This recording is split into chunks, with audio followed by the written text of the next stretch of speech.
মার্কিন গোয়েন্দা সংস্থার প্রধান তুলসী গ্যাবর্ট ভারত সফরে এসেছেন।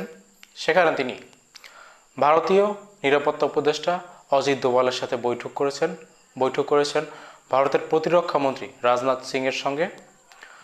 তাদের সাথে আলোচনায় বাংলাদেশ প্রসঙ্গ এসেছে, সেটা বিভিন্ন গণমাধ্যম নিশ্চিত করেছে। তবে ঠিক কি বলেছে সেটা আমরা এখনো জানতে পারিনি। কিন্তু একটা জায়গায় গিয়ে তিনি স্পেসিফিকভাবে বাংলাদেশকে নিয়ে মন্তব্য করেছেন, সেটা হচ্ছে এনডিটিভিতে দেওয়া একটা সাক্ষাৎকার। সেখানে তার বাংলাদেশ নিয়ে মন্তব্য করতেই হতো, কেননা তাকে প্রশ্ন ছুড়ে দেওয়া হয়েছিল বাংলাদেশের মাইনরিটি নির্যাতন নিয়ে, এবং সেখানে তিনি তার এবং তার সরকারের উদ্বেগের কথা জানিয়েছেন। এবার ভারত শুধুমাত্র হিন্দু নির্যাতন নয়, হিন্দু এবং আদার মাইনরিটিসদের নিয়ে প্রশ্ন করেছেন। তুলসী গ্যাবর্ট সেখানে উত্তর দিয়েছেন যে তার এবং তার সরকারের এ ব্যাপারে যথেষ্ট উদ্বেগ রয়েছে। ডোনাল্ড ট্রাম্প বিশ্বব্যাপী এই যে সংখ্যালঘু নির্যাতন, সেটার বিরুদ্ধে অবস্থান নিচ্ছেন। এবং তিনি আকবারই আর একটা কথা সেখানে যোগ করেছেন, সেটা হচ্ছে ইসলামী সন্ত্রাসবাদ সারা পৃথিবীতে যে মাথাচাড়া দিচ্ছে বা সারা পৃথিবীতে তারা যে কার্যক্রম চালাচ্ছে, সেই কার্যক্রমের মূল একটা এজেন্ডা হচ্ছে ইসলামী খেলাফত। তার সরকার পৃথিবীব্যাপী এই ইসলামী উগ্রবাদীদের নিয়ন্ত্রণের জন্য, নিধনের জন্য কাজ করবেন, সেটা তিনি সেখানে বলেছেন। এবং বাংলাদেশ ইস্যুতে বাংলাদেশের এই যে মাইনরিটি নির্যাতন এবং উগ্রপন্থীদের উত্থান, এগুলি নিয়ে তার সরকার বাংলাদেশ সরকারের সাথে ইতিমধ্যেই আলাপ আলোচনা শুরু করেছে।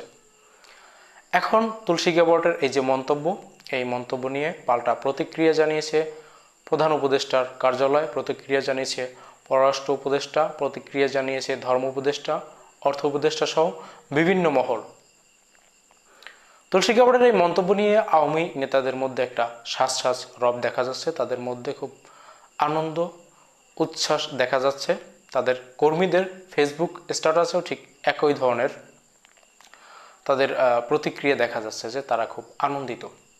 কোথাও এমনটা বোঝানোর চেষ্টা হচ্ছে যে তুলসী গ্যাবর্ট ডক্টর মোহাম্মদ ইউনূসের সরকারকে ফেলে দিতেই ভারত সফরে এসেছেন। আওয়ামী লীগের গুজব সেলের ব্রেনলেস সদস্য নিজুম মজুমদার, কবির চৌধুরী তন্ময়, ওমেপিয়াল, সুশান্ত দাশগুপ্ত এরা হয়তো ঘোষণাও দিয়ে দিতে পারেন যে হ্যাঁ, তুলসী গ্যাবর্ট ভারতে এসেছে মূলত ডক্টর মোহাম্মদ ইউনূসের সরকারের পতন ঘটাতে। এখন কিছু ইস্যু এখানে যুক্ত রয়েছে, যেটা হচ্ছে তুলসী গ্যাবর্ট এই যে খেলাফত নিয়ে প্রশ্ন তুলবেন, সেটার গ্রাউন্ড কিন্তু বাংলাদেশে ইতিপূর্বেই তৈরি করে দেওয়া হয়েছে। তুলসী গ্যাবর্টের ভারত সফরের ঠিক সপ্তাহখানেক পূর্বে বড় একটা জমায়েত করেছে নিষিদ্ধ ঘোষিত সংগঠন হিজবুত তাহরির, এবং তাদের ব্যানারটা খেয়াল করবেন, তারা ইংরেজিতে সেই ব্যানারটা লিখে তারপরে সেটা নিয়ে মাঠে নেমেছে।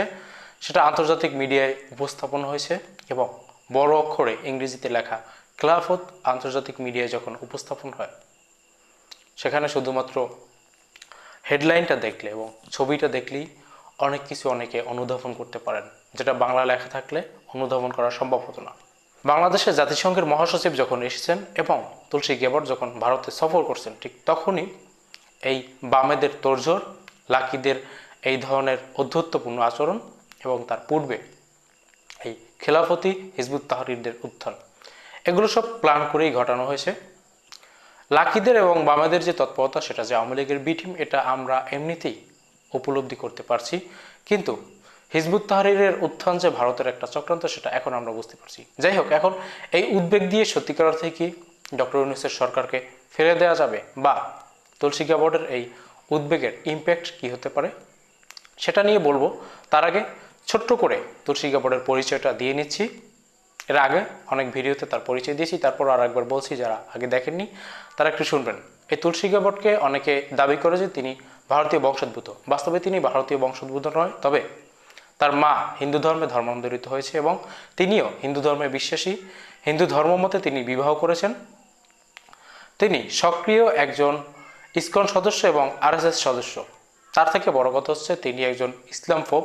ট্রাম্পের থেকে বড় ইসলামফোব, মোদির থেকে বড় ইসলামফোব এবং মোদির থেকে বড় হিন্দুত্ববাদী। তার সাথে মোদি এবং তার দলের, তার সরকারের দীর্ঘদিন যাবৎ সম্পর্ক রয়েছে। 2022 সালে বাংলাদেশে দুর্গাপূজা উৎসব নিয়ে যখন বিভিন্ন জায়গায় সংঘাতপূর্ণ অবস্থান, সহিংসতা দেখা যাচ্ছিল, তখন তিনি ডেমোক্র্যাট দলের সদস্য ছিলেন, ডেমোক্র্যাট দলের কংগ্রেসম্যান হয়েছিলেন তিনি। সে অবস্থায় তিনি তার সরকারকে বাংলাদেশের বিরুদ্ধে ব্যবস্থা গ্রহণ করতে বলছিলেন। এই তুলসী গ্যাবর্ট, উগ্র হিন্দুত্ববাদী তুলসী গ্যাবর্ট যে বাংলাদেশের সংখ্যালঘু নির্যাতনের আলাপ তুলবেন বা তার হাতে এই আলাপ করার জন্য অস্ত্র তুলে দেওয়া হবে, সেটা আমাদের জানার কথা। তিনি যে মোদির হয়েও চেষ্টা করবেন বাংলাদেশ সরকারকে বিপদে ফেলতে, এটাও আমাদের জানা বিষয়। কিন্তু তার এই আলাপের মধ্য দিয়ে আসলে মারাত্মক কোনো ইম্প্যাক্ট হবে কিনা, তার এই উদ্বেগে ডক্টর মোহাম্মদ ইউনূসের সরকার পড়ে যাবে কিনা, উত্তর হচ্ছে কখনোই না। মার্কিন গোয়েন্দা বিভাগের প্রধানের উদ্বেগেই যদি ডক্টর মোহাম্মদ ইউনূসের মতো ভিত শক্ত হওয়া সরকার পড়ে যেত, তাহলে আমাদের 24-এর গণঅভ্যুত্থানের দরকার ছিল না।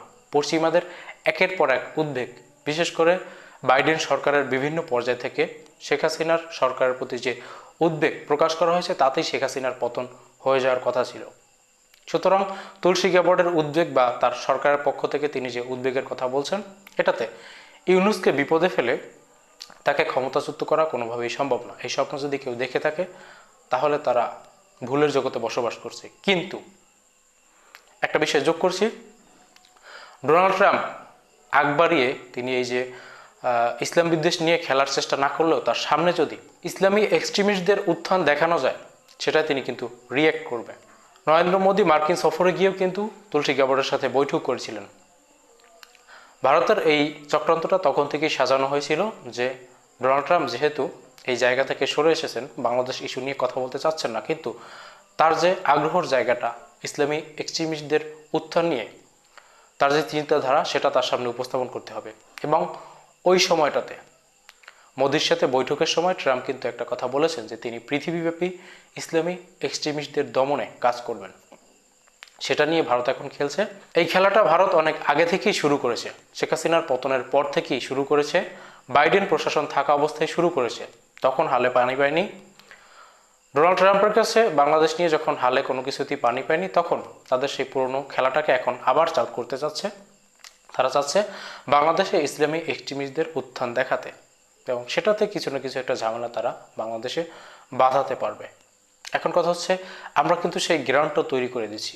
আমি এর আগে বেশ কয়েকবার বলেছি, এই যখন অবস্থা, তুলসী গ্যাবর্ট যখন বাংলাদেশ নিয়ে উদ্বেগ প্রকাশ করছে, ঠিক তার আগের দিনও বরগুনার তালতলিতে মাজারে হামলা, ভাঙচুর এবং অগ্নিসংযোগ করা হয়েছে, লুটপাট করা হয়েছে, এবং সেটা একটা ইসলামী রাজনৈতিক দলের ব্যানারে।